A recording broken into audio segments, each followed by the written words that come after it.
guys, welcome to another live Sunday sesh here with Earthworks Hub. I'm your host Ivan. It is Sunday the 14th of July 2024 and I'll tell you what, it's been a big week. I'm actually back in the studio today. I've been in Brisbane, so if you've been following my posts, you've probably noticed that I've been up in Brisbane for the last week and a half, probably 2 weeks nearly.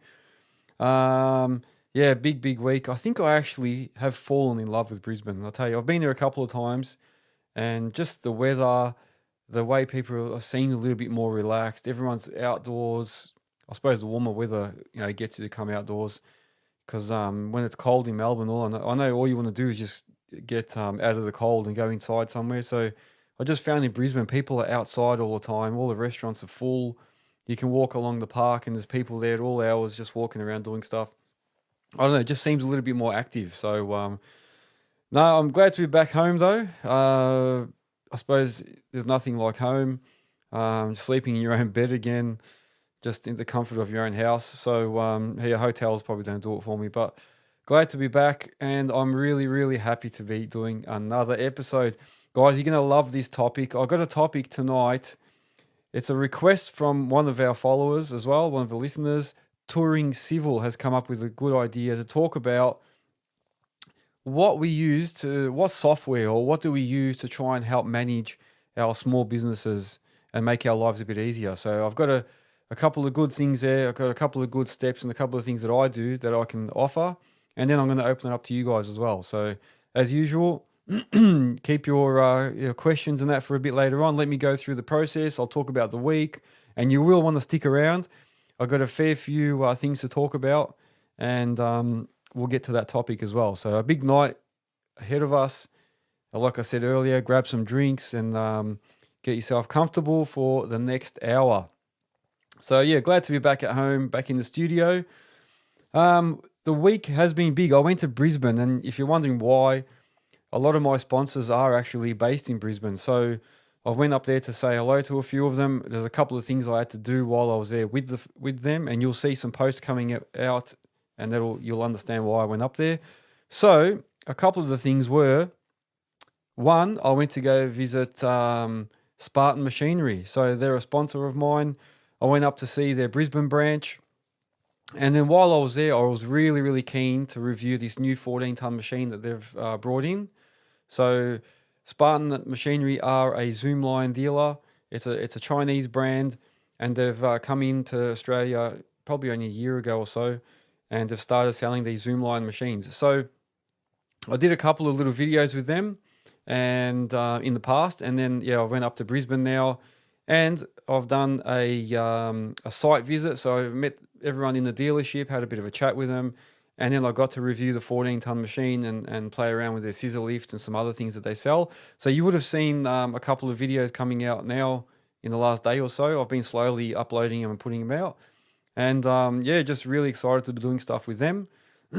Also, while I was there doing that, while I was there and I met all the Zoomline guys, they gave me a couple of gifts at the end. So my son was up there filming with me.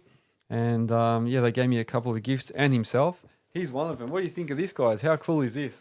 Check this out. Look at that. Yeehaw! Yeah, baby.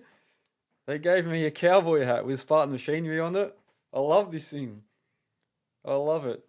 If my wife let me, I would have been wearing this around Brisbane, but I love this thing, man. How cool is that? So thanks to Spartan for that.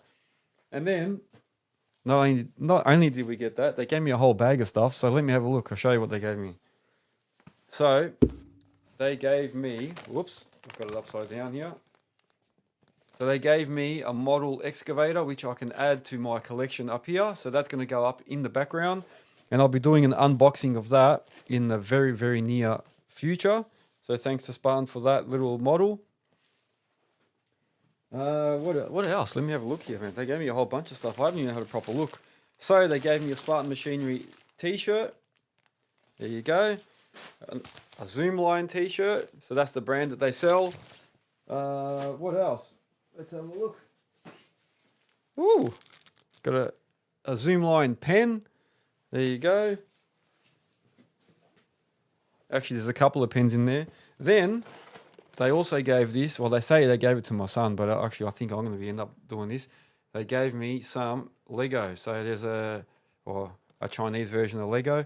So you've got a dozer here, which I'm looking forward to unboxing as well. And that'll go up in the background. And then they gave us a concrete truck.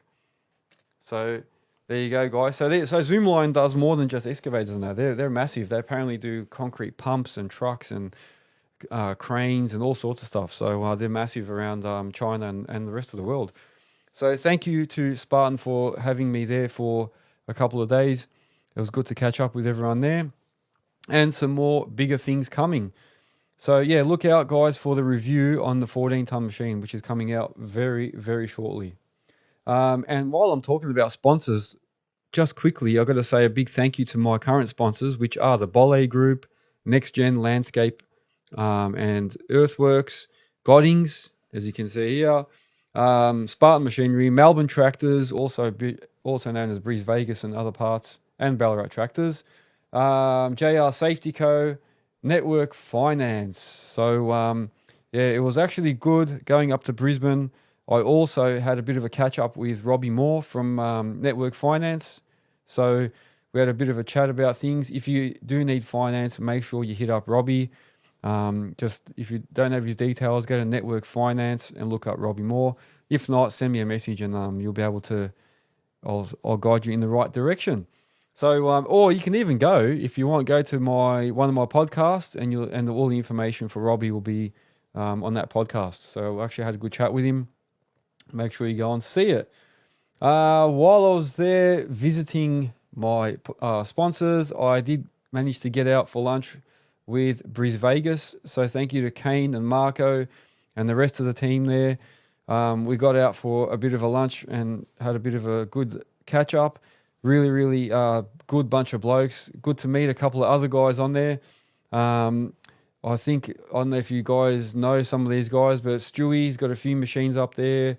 Hoff, I met the Shamrock boys from Shamrock Civil, some of the guys from Aptella and a few other places. So it was really good to catch up with all these guys, and I got to know a couple of new guys while I was there. So really, really good, hospitable people. Thank you for your hospitality. Like I said, man, Brisbane just, I don't know, everyone just seems to be a little bit more relaxed, easygoing, and not as fast paced as we are here in Melbourne. So it was good to meet those guys.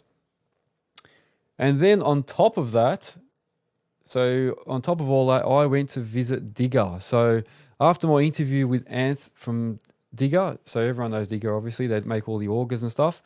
Yeah, so after that episode, he invited me to come up and do a tour at their factory. So, yeah, I managed to get myself a tour at the factory. You've probably seen the video came out. I think I put it up yesterday. So if you haven't, go to my YouTube channel and watch that video.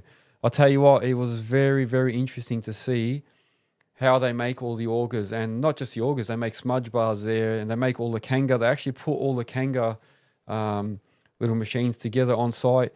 I didn't even know that Digger actually makes everything here. So they're all Australian made. It was really, really awesome to see all their robots, all their machines that do all the cutting and welding. They're very, very efficient. It's actually a full manufacturing facility, and they can make all sorts of products there. And they've been doing it for so many years. So, yeah, if you want to know more, go to my YouTube channel, Earthworks Hub, and have a look for that video. It's just come out. And, yeah, you can see I recorded the whole factory tour, so you can see everything from start to finish. And if you got any more questions, yeah, hit me up and I'll put it through to them. So while I was at Digger, and my son, fortunate to be there as well, got some gifts. So we both got given some gifts, and I'll show you what we got. So at Digger, we got a good little show bag.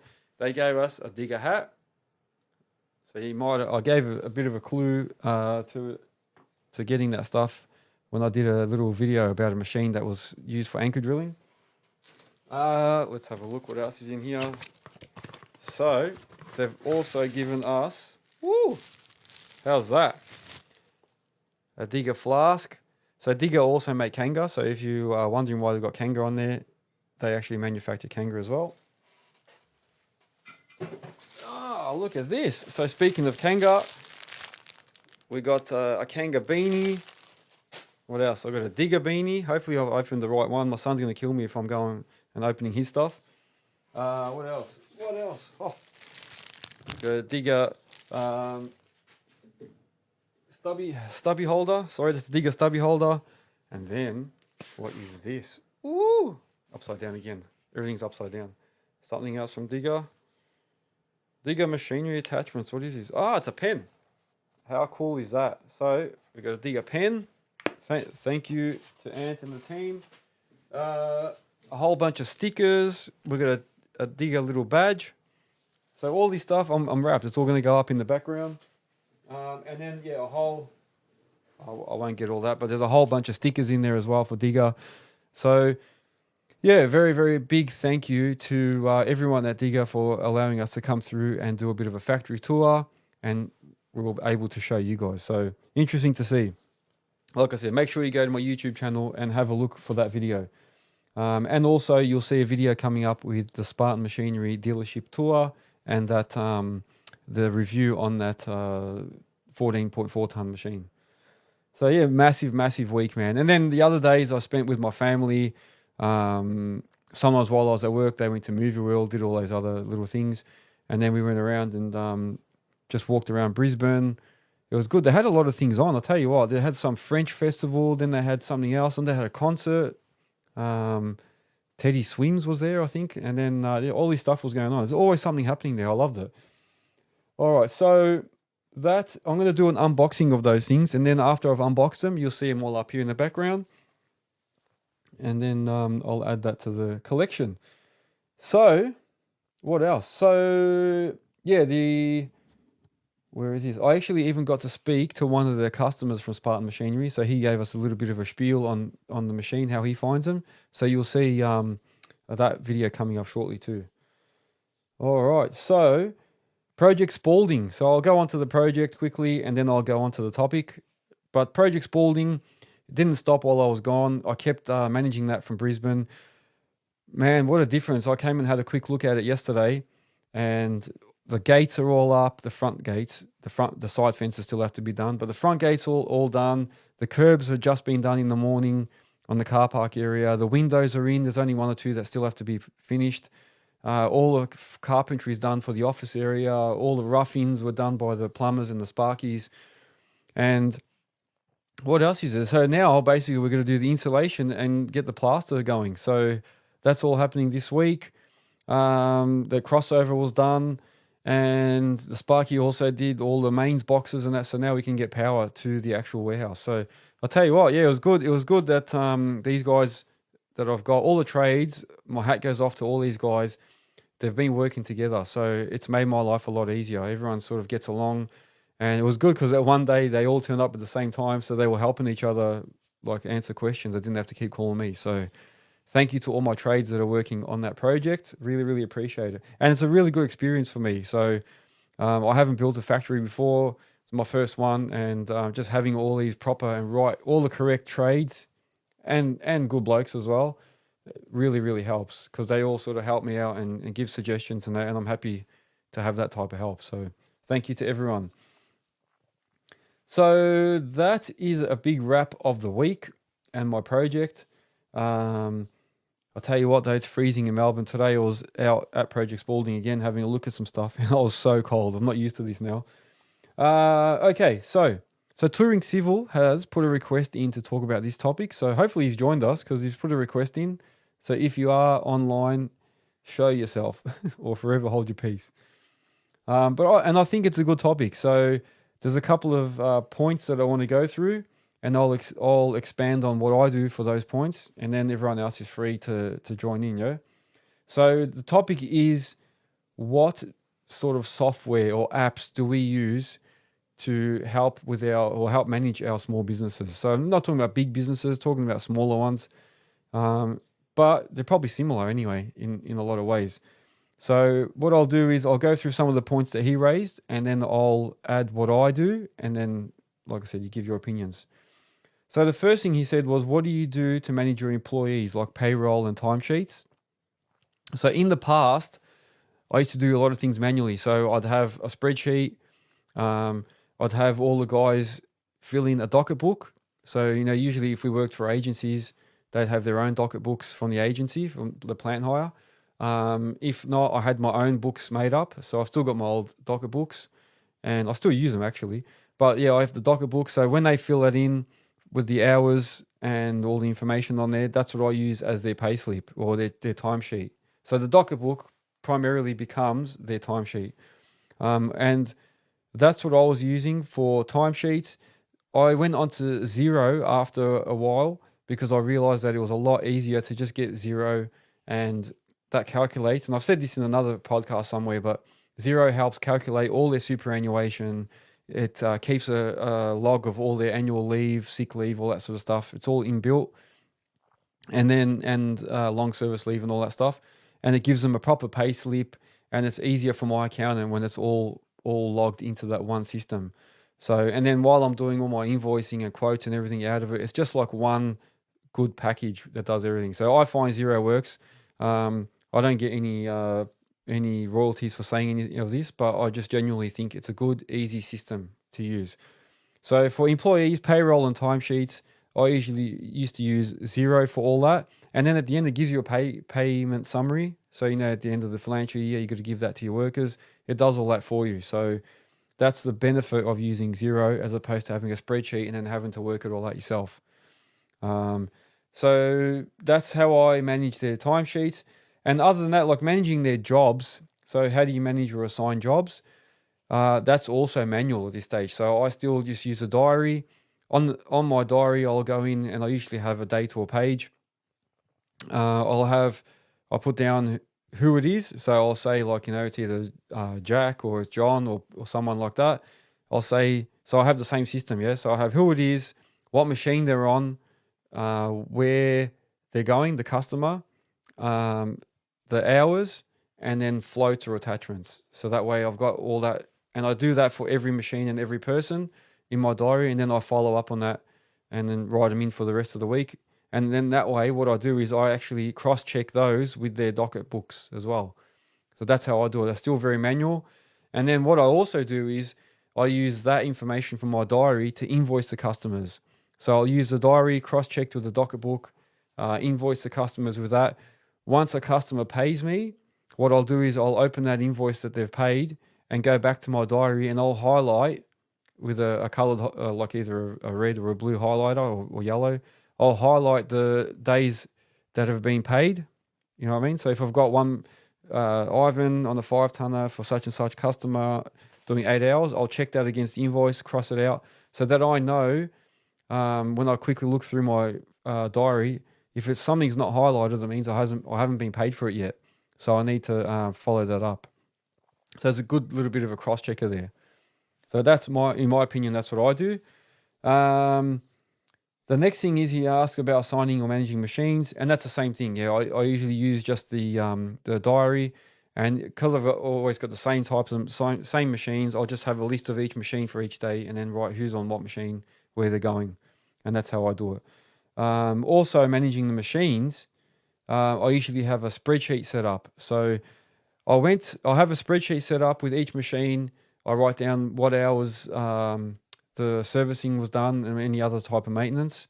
And then I print a copy of that and put it in like a little document wallet that sits behind the seat of each machine or truck.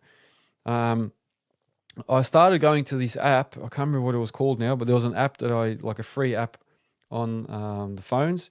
And that was good because you could record the machines and then you could also put in when you want the next service to be done. It will give you a bit of a reminder, but it didn't calculate hours and stuff. So it was a bit confusing.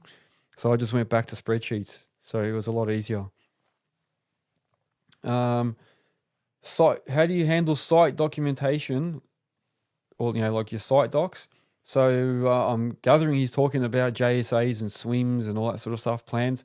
What I do is, as I said earlier, I'll keep a folder. So I'll have all my JSAs, all my SWIMs, work instructions and whatever else all in a folder.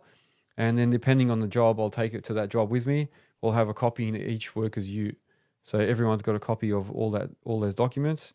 And a lot of times we used to just sign on to the customer's JSAs and the customer's SWIMs and that. So Usually we just sign on to all theirs.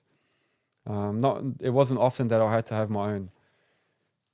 And then he also said, what about, like risk assessments and things? So the way I do it is I get my risk assessments done. And now recently we've switched to JR Safety Co. So if you do need, they're another sponsor.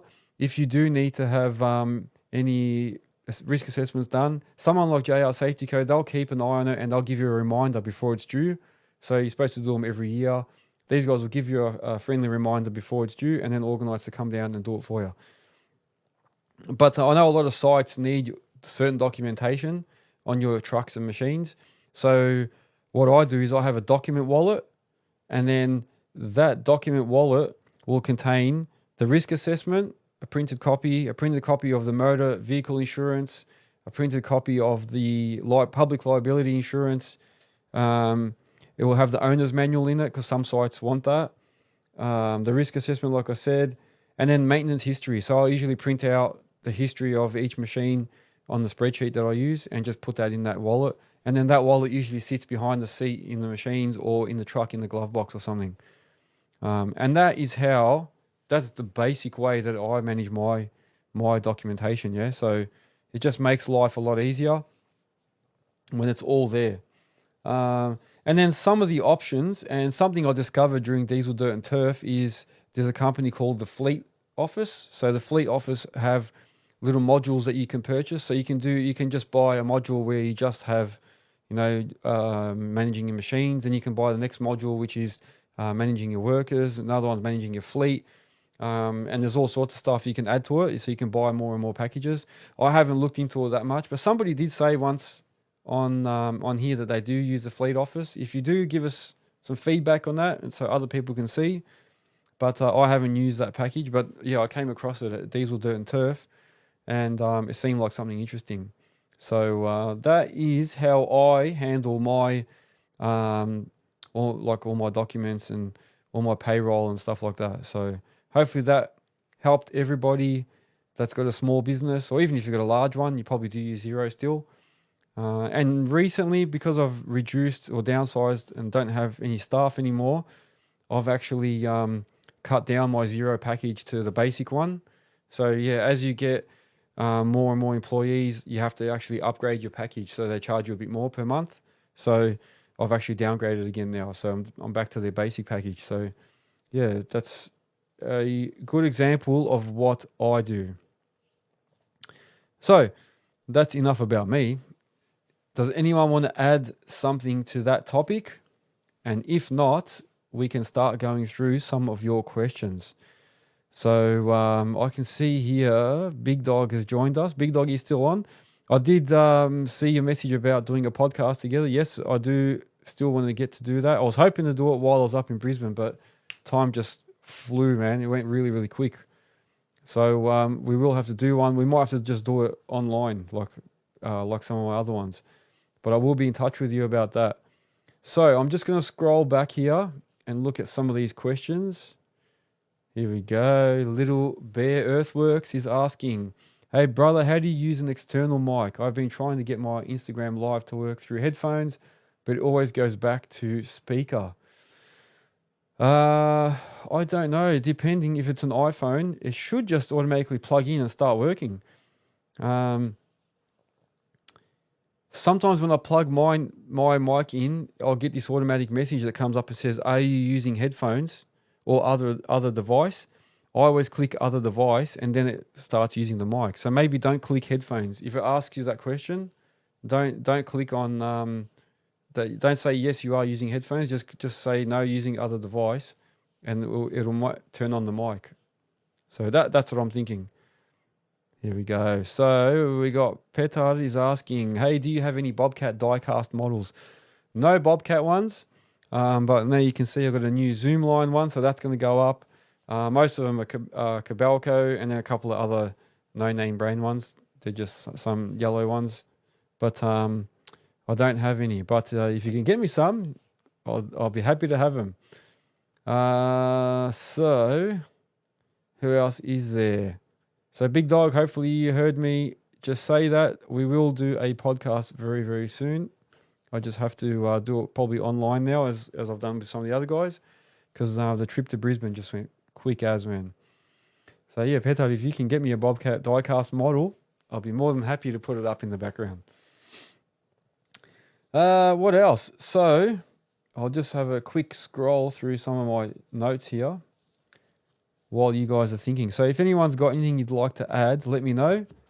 Yeah, I'll tell you what, man, it's been a very, very busy week. So, and there's a lot more coming. There's a lot more stuff happening. So I will be announcing a few big things in the very, very near future. There you go. It's a bit of a teaser for you. But there will be some big things being announced. Big things. All right. What else? What would you like me to talk about, guys? Any certain topics? Does anyone want to give comments about something? Did you see all my posts? While you're thinking about questions, we had some more listings. So for those of you that don't know, earthworkshub.com.au is more than just a website where it highlights my podcasts and my product reviews and YouTube channel, but it also is an online business directory. So I made that so that everyone can add their businesses to that list, and then we can all use your services. So if you have an Earthworks business, and it doesn't have to be just Earthworks, it can be any type of construction, go to earthworkshub.com.au, add your business there, and then people can find you and use you for your services. On the other hand, if you do need some machinery or any Earthworks business or even a construction business, go on there and find people that you need and use them. So that way it's all in one spot. That's the whole point of Earthworks Hub, everything in one hub. I've got a question here from Sydney Rockwall Constructions. Here we go. So Sydney Rockwall is asking, plant assessor is it? Oh, sorry, he's not asking. He's giving an opinion. Plant assessor is another one for risk assessment, and stuff also has an app that you can use to do daily pre-starts. Oh, there you go.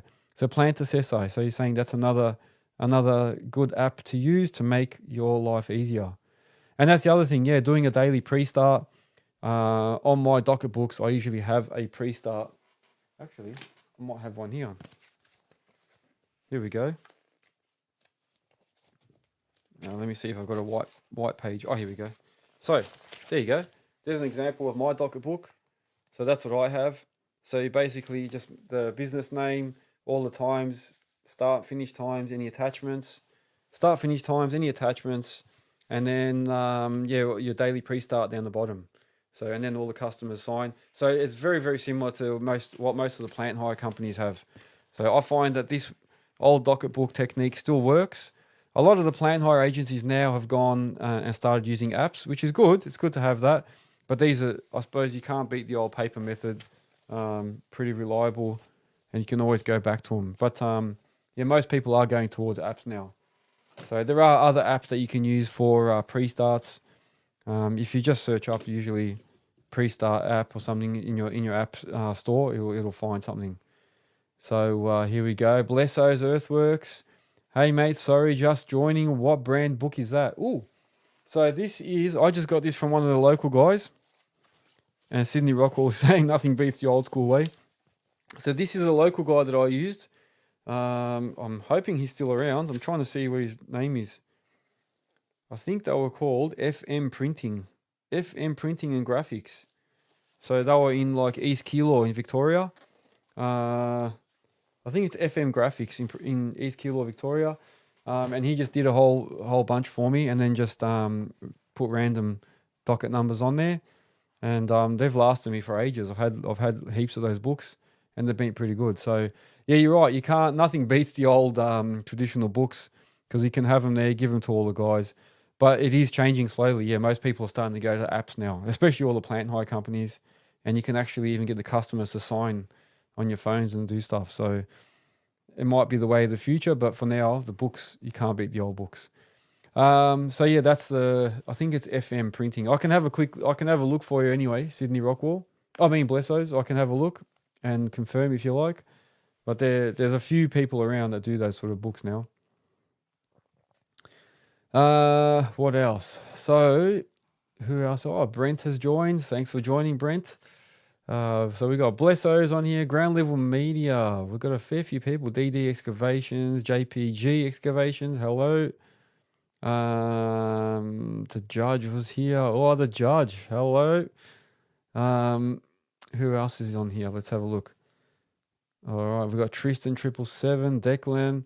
We have Petard. He seems to be gone. All right, so a fair few people on here. The big dog Ado is on at the moment. Thanks for joining.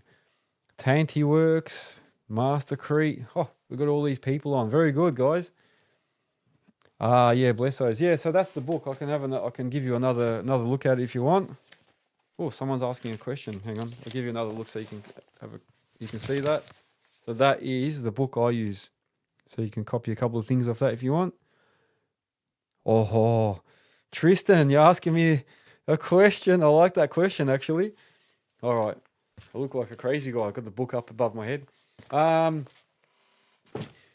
Tristan says, hey, mate, what would you rather if you had a choice? A Komatsu PC 138 or a Case CX 145?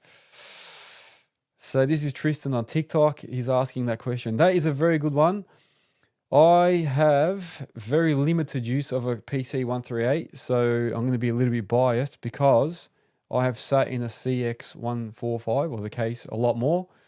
I love the CX 145. I think from the 14-ton range, that would be one of my picks. The Cabalco SK 135 is really good. That's what I used to have one of those. So in that size machine, I would say out of the Komatsu and the Case, I would say the CX 145. Only because I've had a lot more time in one and I can appreciate how good it is. So that's what I would say there. Yeah, I would definitely say the Case out of those two.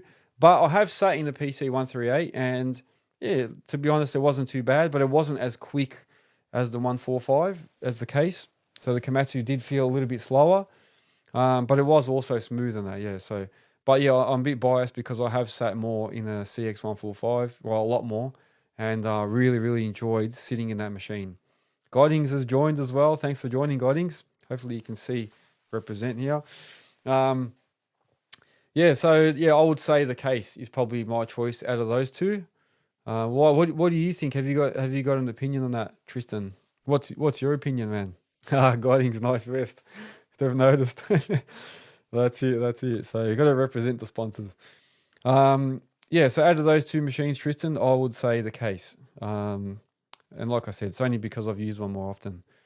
What else? But it'd be very interesting to see how this. I know these two 14s that you're talking about are zero swing, but I just did a review on a 14-tonner from Spartan Machinery, and although it's not zero swing, it's a nice machine as well. It would be interesting to sit in one. I didn't actually get to use the Spartan Machinery machine because it was inside, but I did start it up and just sort of look at all the features.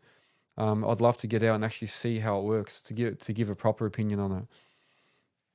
But yeah, there you go. We've got a few people on. So Godings have joined. Thank you as well. Access Earthworks. Blessos is in. So like I always do, I've got the TikTok and the Instagram phones going at once. So sorry if I am not looking directly into a camera at a certain time. And sorry if I don't see some of your messages because I'm skipping between phones. While people are still coming up with questions, I will say make sure that you are following me on all my socials. So go to YouTube, Spotify, Instagram, TikTok. What else is there? Facebook. So make sure you've joined us on the Facebook group. And that is a good platform where we can help each other as well. Yeah. So I say this a lot, but that is a platform where we can, ask questions, help each other. If someone's stuck on something, make sure you go to Earthworks Hub, the group, and ask the question. And everyone respectfully should help you out. So the group has grown. It's over 250 members now. It's good to see everyone on there. Here we go. Brighton Thomas is in. Hello. So Tristan 777, who asked the question about the 14-tonners earlier, has said, I've been in the Cabalco 135. It was all right, but I reckon you're right with the Case. Yeah. There you go. So there, I think, yeah, we've got the same opinions there. The 135 was really good. What I found with my 135 is I had a tilting hitch on there, so that may have affected the weight of the arm and that a little bit and the length of the arm. So it did maybe slow it down a little bit. But it was still a good machine overall. Very, very good machine. But the case, I don't know, even with an offset arm and a tilting hitch, the case just seemed to perform very, very well either way. So Brighton, thanks for joining. And Tristan, thanks for your question. We've got Marchin. Hello, Marchin. Thanks for joining as well. Good to see you on here. Yeah, so we've got a question here from Pat Yaxley. Which accounting software are you using? About to go out on my own with a 3.5 tonner or 3.5 ton combo gears. I'm hearing good and bad about Zero. You've come on about 5 minutes too late. I just went through that a second ago, but I'll do a quick rerun. So I use Zero personally, and I was saying that, look, I don't get royalties or anything for it, but I think it's a really, really good package. I started with the basic package with Zero, which just gives you invoicing and quoting. And then as I discovered it does a whole lot more with payroll and that, I went up to the next level and put my employees on there and used it for all the payroll functions as well. And I love it. I use it for all my reconciling all my receipts, reconciling all my bank. My bank's actually connected to it, and it does a lot of that stuff for me automatically. And it's just a matter of matching invoices with what's coming out of your bank. Matching receipts with what's coming out of your bank. And you can even get the guys to put their own times in. So you can get your operators to fill in timesheets on Zero. So you give them special access. And then Zero will upload the timesheet to their pay slip and make a pay slip out of it. So, yeah, I find Zero works really well. And then that's for the accounting side and payroll. But there's another company called the Fleet Office, which I mentioned a bit earlier. I discovered them at Diesel Dirt and Turf. I haven't used them, but I've heard some good opinions on them. And they can manage your fleet. So that's more like fleet-related stuff with your machines and your gear. So... But yeah, if you want this episode, what have you just missed, Pat? I always put these live sessions up on my YouTube channel and on Spotify. So make sure that you go back. Give me a couple of days to upload this, and then go back and you can listen to the episode again, and you can hear what I said earlier. But yeah, I answered a lot of that stuff just literally like 5-10 minutes ago, man. Oh, and Fleet, yeah. So Pat's saying that his last company had Fleet Office and they were really good. Well, there you go. So that's good to hear. It's good to hear. I haven't used them, but there you go. Brighton Thomas is saying, I don't mind Doosan. It is very stable with a tilt hitch and a full mud bucket. Well, there you go. So yeah, Doosan. I haven't used a Doosan. Might be something I have to do. And Sydney Rockwell is saying that he uses MyOb, which is Mind Your Own Business, and that was really good as well. So MyOb is the other option. So one of my first accountants was a real big fan of MyOb, and the more recent accountant is a real Zero fan. And the good thing about Zero is your accountant can log in from their end. You don't have to be physically together. They can just log in and they can look at all your stuff and they can do all your BAS statements and everything all through Zero. So that's the other thing. Zero can do all your BAS reports and everything for you. So I find them very handy.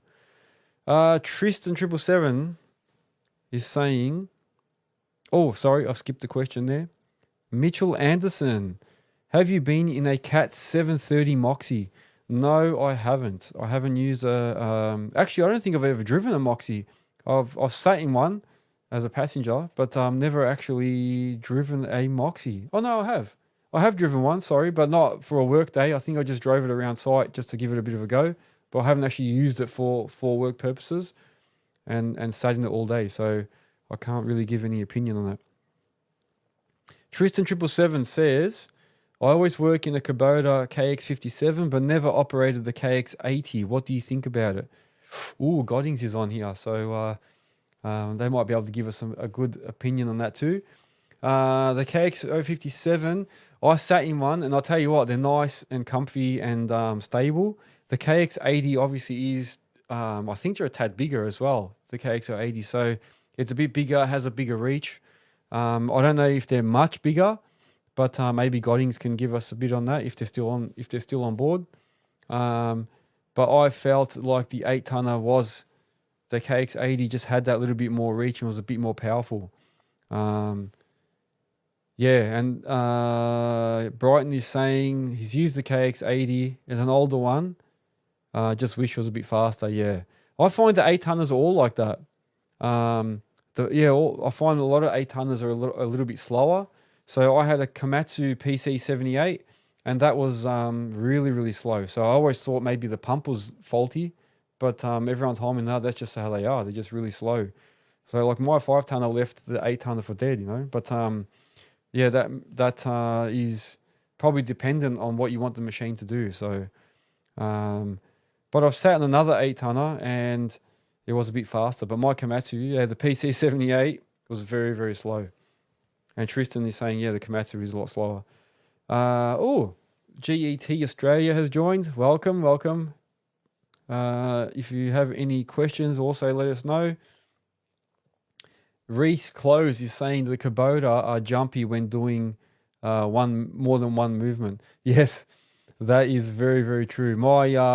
All my Kubotas, even the U55, they're very like, if you want a final trim and you put your mud bucket out and then start bringing it in slowly, it'll get to a point where it'll just start like jolting. Yeah, I know exactly what you mean. It doesn't like doing two things at once. And then you have to learn to control that and know the exact moment when to move the joystick so that you avoid that bounciness. It becomes like an art to try and avoid the bounciness. Yeah, so very, very hard to trim with those. It's taken me years to master that. And that's like, if you see one of the videos I did with the Komatsu PC55 versus the U55, I said that the Komatsu just was that little bit slower, but it made the trimming a lot smoother because it didn't have that joltiness. But my Kubota, like to do a day's work, would smash out work heaps quicker. You know what I mean? My Kubota, I could just smash work out, especially when you work for yourself, when you want to finish something quick. Definitely had that little bit more power, and just I could rip through jobs quicker. So Pat Yaxley saying that he finished up running one for about a year. It had MOBA GPS installed and found it was pretty sluggish, but great cab size.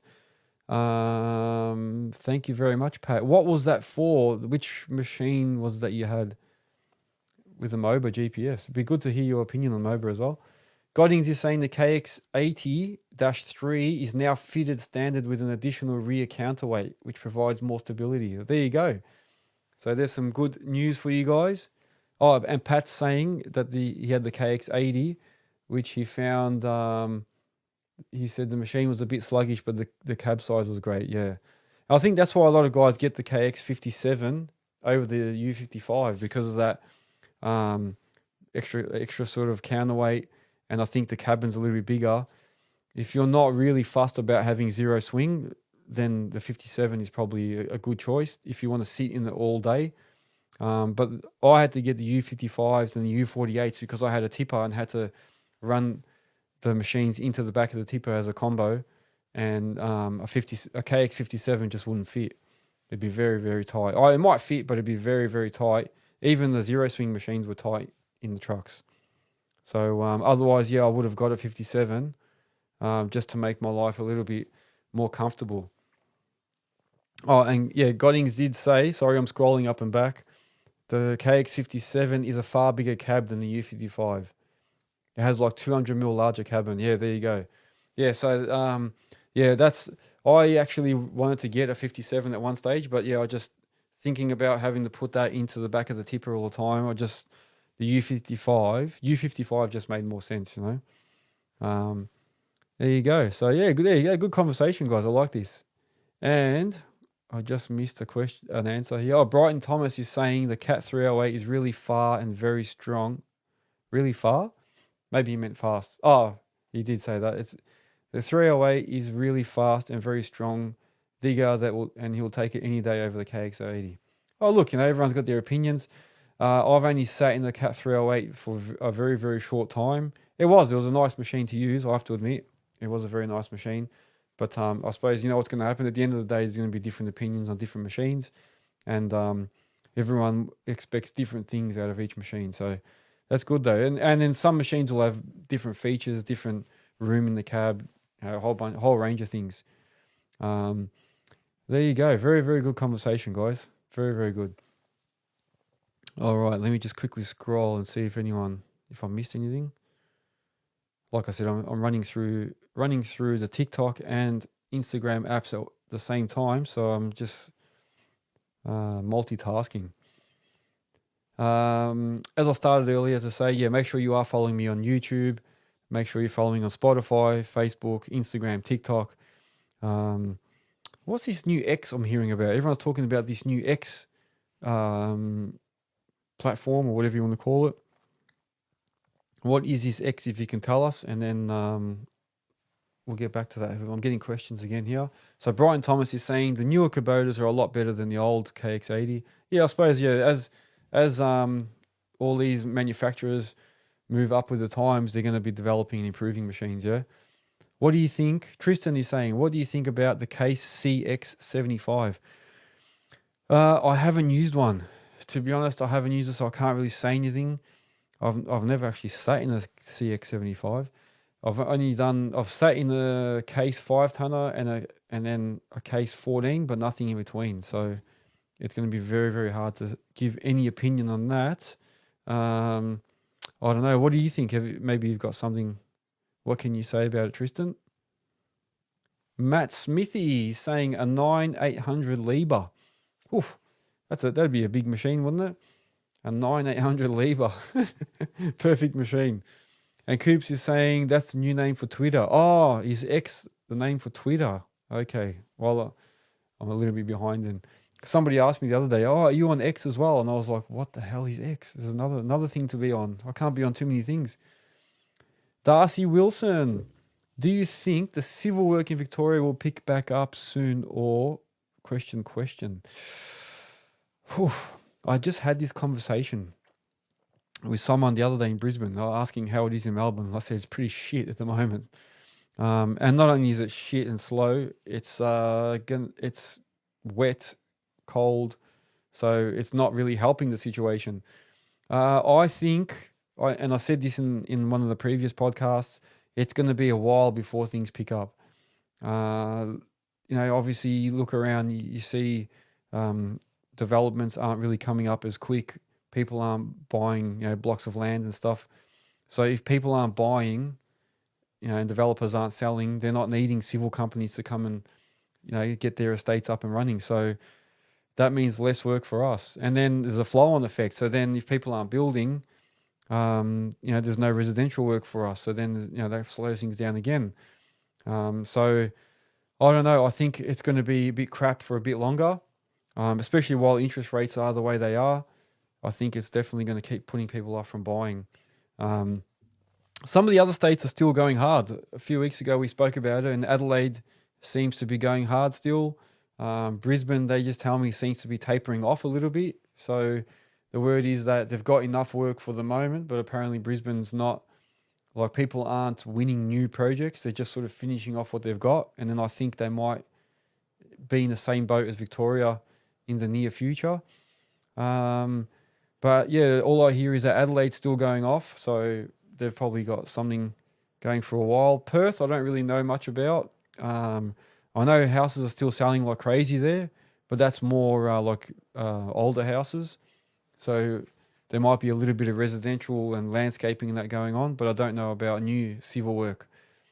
Tristan is saying he works near the Vic border with civil work and it's very slow. Yeah, I would agree. So, and then recently we heard some of the big civil companies have put off a lot of subcontractors. So they've let them go. So that's obviously another sign that their work is slowing down. And my phone hasn't been going off. So I used to get multiple messages from plant hire companies looking for machines, and I hardly get a message anymore nowadays. They're very, very quiet. So, I think it's going to be a tough time for a while, because even if we did start like if things improve, like interest rates come back down, people start buying blocks, developers start selling and start putting on civil companies to do their work, it's going to be a long time for all that paperwork to go through, and then for the developers to actually sell the blocks, and then once they sell them, and then start putting in civil companies to start working on them, and then the civil companies are going to start using their own machines first, and then calling back some of the subbies that they usually use, and then everybody else after that. It's going to be, like that's a couple of years process. So I reckon it's going to be a while before it gets better. Darcy Wilson, what would you recommend to continue to build your skill set as an operator if the civil side is dead? Whew. Let's see how I answer that. And feel free to answer as well, guys. So what would you recommend to continue to build your skill set as an operator if the civil side is dead? I think you don't have to be just in civil. So it's probably good to get out and try different things. So one, depending on what your skill set and what your tickets are, go and get some more tickets so that you can do other things. So that you can, for instance, jump in a Moxie, or you can jump in a dozer, you can jump into a grader or something different. So go and expand your tickets, what you can, your skill set. So get the tickets first while it's quiet. Then also maybe look at getting like your truck license. So I would say get your truck license if you can, and then that way you've also got the option to do other type of truck work. So in case there's no tipper work, you might be able to drive like on the asphalt trucks, or you might be able to even do container trucks or any other type of truck work once you've got your license. So in case it gets really quiet, you can go and do other things. So that would be my opinion. And then maybe work for some landscapers, go and do like retaining walls, doing like landscaping with like, lawns and trees or people's backyards. If you can find that type of work, to keep expanding your skills. And then, then you might jump into a bobcat instead of an excavator, and then get some skills on that. So that's what I would say I'd be doing, looking at getting some extra tickets so that you can get into other type of equipment, and then go and get some experience in that equipment. And also, like I was saying last time, do not be afraid to do something different. If you're, always been working in civil and it's quiet, don't be scared to go and work and help someone that doing scaffolding or safety rails, or, somebody doing something totally different, moving temporary fencing and other jobs. If you have to, go and do it for a bit. Don't be too proud to go and actually continue earning by doing something a little bit different. You're not going to get looked at like, oh, look at this guy, can't even make it in a machine. It doesn't mean that. It just means you got to keep making money regardless of what happens. So don't be afraid to go and try something different. And then when it picks up again, just go back into it. Brighton is saying, what did you think about the Zoomline? I think they're a not bad machine. Obviously, they're only fresh to Australia, but they have been making machines for a while, and they're selling them in other countries already. They do a lot of other equipment, so they do cranes and concrete trucks and pumps and stuff. So they obviously know how. They already have a lot of infrastructure in the background. So machine-wise, obviously they're still a bit fresh with excavators and skid steers and that, but they've got a lot of stuff that just looks and feels very similar to some of the big brand names.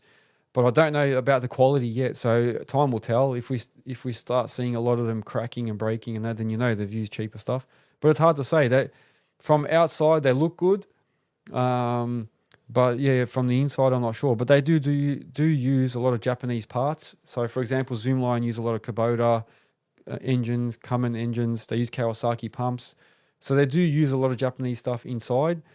So then really you're just depending on the externals and the frames and all the other stuff surviving and being just as good. So it's hard to say. At the moment, they look like they're okay. I haven't actually sat and used them properly. I did that 7.5 ton review, and that was just a quick play around, but I never actually dug deep down to see what sort of power it has. Does it sound like it's going to break it? I haven't had a really good go on one, but there might be some things happening soon. where that will change. That's all I'm saying. Um, Tristan, if you live near farmland, you can clean out dams and make shed pads and roads. Exactly right. And you can, yeah, if you live out near farmland or agricultural areas, regional, you can do some other work. That's in response to the other question earlier about what you can do to expand. Do some farmland work. Exactly right. So yeah, hopefully that was good. Yeah, I did not get to dig. Did you get to dig at all? Or digger, you mean? Did you get to dig? No, I didn't actually get to use the machines, no. Because they were all indoors. So we just only just sat in them and started it, and then that's it. So I haven't actually sat and actually dug anything with a Zoom line machine yet. Okay. What have I done here? No. So, Darcy Wilson, do you think becoming multi-skilled on multiple machines increases your earning potential? Yes, it does. When I'm hiring people, if I have a guy that can, or an operator, I shouldn't say guy, if I have an operator that can use multiple machines, I'm going to pick that person. If they're still a decent person, I'll pick them because they can then I can send them to different jobs. So for instance, if a job where the excavator has broken down and then I'm working on the job on my posi track and I know that operator can use it, then I'll say, all right, you come and jump in my machine, and then they get a full day's work, and then I'll get better value out of that person because I'm paying him regardless, so he might as well be working in another machine, if that makes sense. Or if they're on ABN or casual, they're happy because they're not getting sent home. They're actually continuing and finishing off a whole day. Yeah, having multiple skills definitely helps, especially when we do combo work. I used to do heaps of combo work with like posi tracks, excavators, tippers. So when I had someone that can do everything, it was a lot better, and I could give them more work and keep them going longer. So definitely, and I would pay them more if they had more skills. So definitely, I would say increasing your skills will give you more options, and you'll be more employable, and you'll get paid better too in most circumstances. Yeah, so Tristan's agreeing, yeah, saying if you can operate everything, you're all set. You'll get work very, very quickly. Somebody wrote here something. Where was it? I missed something before. Khan is asking, what's your opinion on the Yanmar SV100? I'm gathering that's a 10 tonner, yeah, the SV100. I haven't used an SV100. I like the look of them. I've seen a lot of plumbers in the area use the SV100s.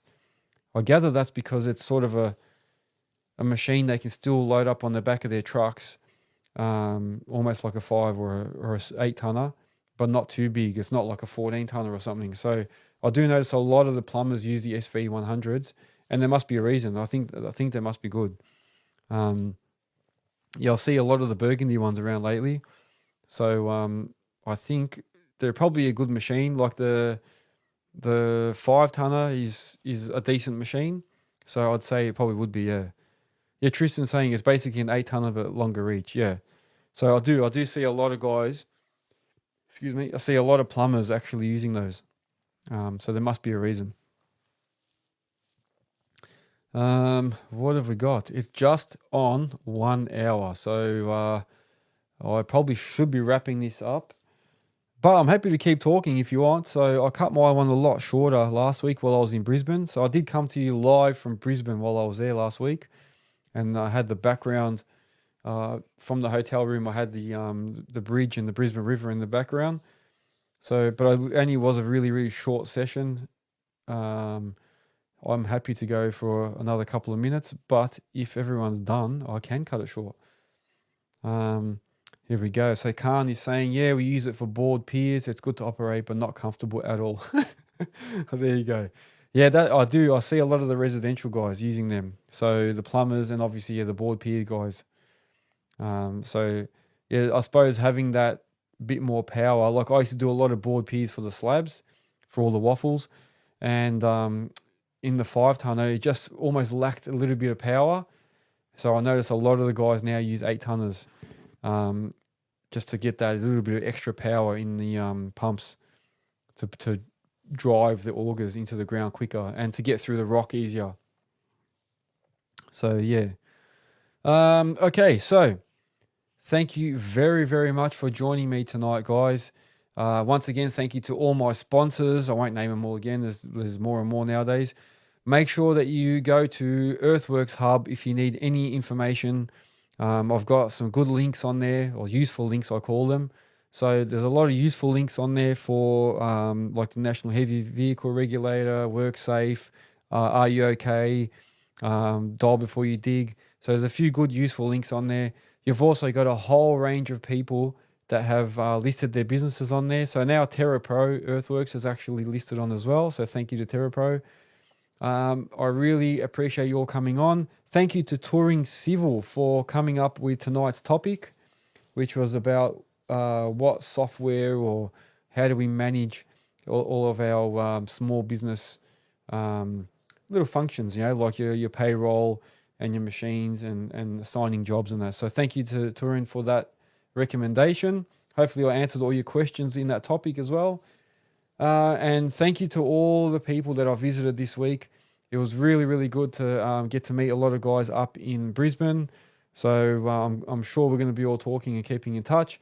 And thank you to the guys that had me there. So Spartan Machinery, Digger Australia, thank you very much as well. Thank you to Bris Vegas for a lovely day as well. And anyone else that I missed, thank you so much for being on here, guys.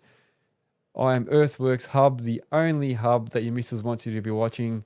Make sure you share the shit out of this, subscribe, like, all that sort of stuff on all my socials. Spread the word, become one of the Facebook group members, and I will see you guys on the next episode. Thanks for listening.